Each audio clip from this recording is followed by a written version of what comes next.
हिमाचल प्रदेश की राजधानी शिमला के संजौली मस्जिद मामले ने एक बार फिर तूल पकड़ लिया है।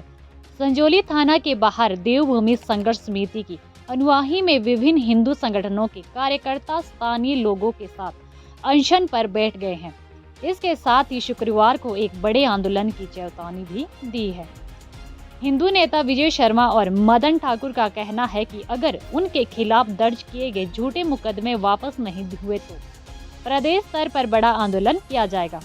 यह आंदोलन 11 सितंबर 2024 की तरह बड़ा और व्यापक स्तर पर होगा। इसके साथ ही हिंदू संगठनों ने मस्जिद में अवैध निर्माण के बाद नियमों के मुताबिक बिजली, पानी काटने और विवादित स्थल पर गतिविधियों को रोकने की मांग भी उठाई है। हिंदू संगठन कार्यकर्ताओं ने इसके लिए सरकार और प्रशासन को 24 घंटे का वक्त दिया है। अगर इनकी 3 मांगे नहीं मानी गई तो शुक्रवार को संजौली में एक बार फिर बड़ा आंदोलन होगा। देखिए, ये लड़ाई सनातन के लिए है। ये लड़ाई ना तो किसी व्यक्ति विशेष की है, ना कोई एक संगठन की है। ये पूरे उस सनातनी की है जिनके बच्चों का भविष्य आज चिंता में है।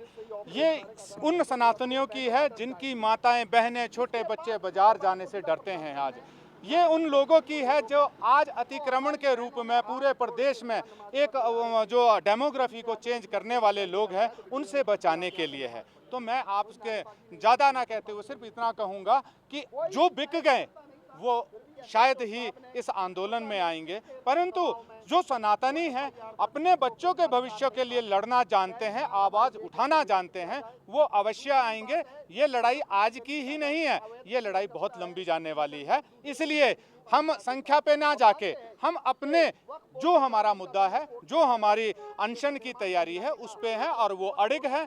जो भी प्रशासन ने करना होगा, हम सादर निवेदन कर रहे हैं प्रशासन से। हम किसी प्रकार का खून खराबा नहीं चाहते, हम किसी भी प्रकार की कोई लड़ाई झगड़ा नहीं चाहते। हम आपसे निवेदन कर रहे हैं, विनम्र निवेदन कर रहे हैं कि उस अवैध मस्जिद को आप, जो अवैध ढांचा है, उसको आप तुरंत बंद कर दें, उसमें तालाबंदी लगाएं, उसमें बिजली पानी का कनेक्शन काटें, साथ में जो झूठी FIR हैं उसको आप निरस्त कर दें। इतनी सी मांग है। देखिए, 3 बातें हमारी, 3 प्रमुख मांगे हैं जिनको लेकर हमने आमरण अनशन शुरू किया है। पहली मांग ये है कि शुक्रवार को जब हमारी बहनें, माताएं बहनें जो है मुस्लिम समाज के लोगों से उस अवैध जगह पे नमाज ना पढ़ने का आग्रह कर रही थी, उस समय कानून की अवहेलना करते हुए SHO संजौली ने हमारे खिलाफ FIR दर्ज की, जो कि कानूनन गलत है। उसे तुरंत निरस्त किया जाए।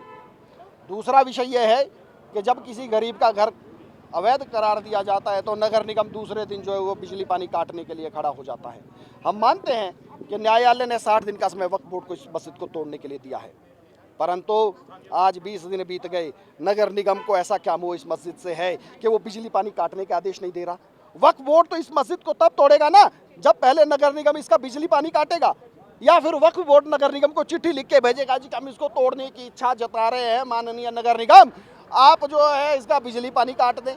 तो ये नगर निगम को स्वयं काटना था इस आदेश के बाद, परंतु नगर निगम ने नहीं काटा। तीसरा जो बिंदु है कि अवैध जब डिक्लेयर कर दिया गया ये स्ट्रक्चर, तो यहाँ पर किसी भी प्रकार की गतिविधि स्वीकार नहीं है। चाहे वीरवार को भी यहाँ की बहनों ने मेमोरेंडम दिया था DC साहब को कि वहाँ किसी भी प्रकार की गतिविधियाँ वो रोकी जाए, परंतु प्रशासन ऐसा नहीं किया। हमारी तीसरी मांग ये है।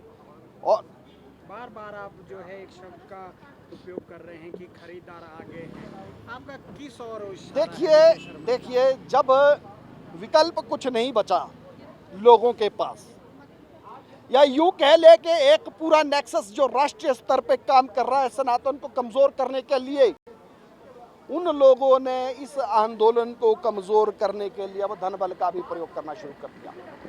हो सकता है मुझे भी प्रलोभन दिया गया हो सकता है मेरे किसी साथी को प्रलोभन दिया गया हो सकता है किसी को प्रलोभन दिया गया हो, बिक भी गया हो। ये बातें भविष्य के गर्भ में है, और भविष्य के साथ साथ सारी बातें बता दी जाएंगी। परंतु एक संदेश उन खरीदारों के लिए, एक संदेश सरकार के लिए कि सनातन के लिए हम मर मिटेंगे, परंतु ऐसा कोई खरीदार पैदा नहीं है कि जो हमारी बोली लगा सके। आगे का एक्शन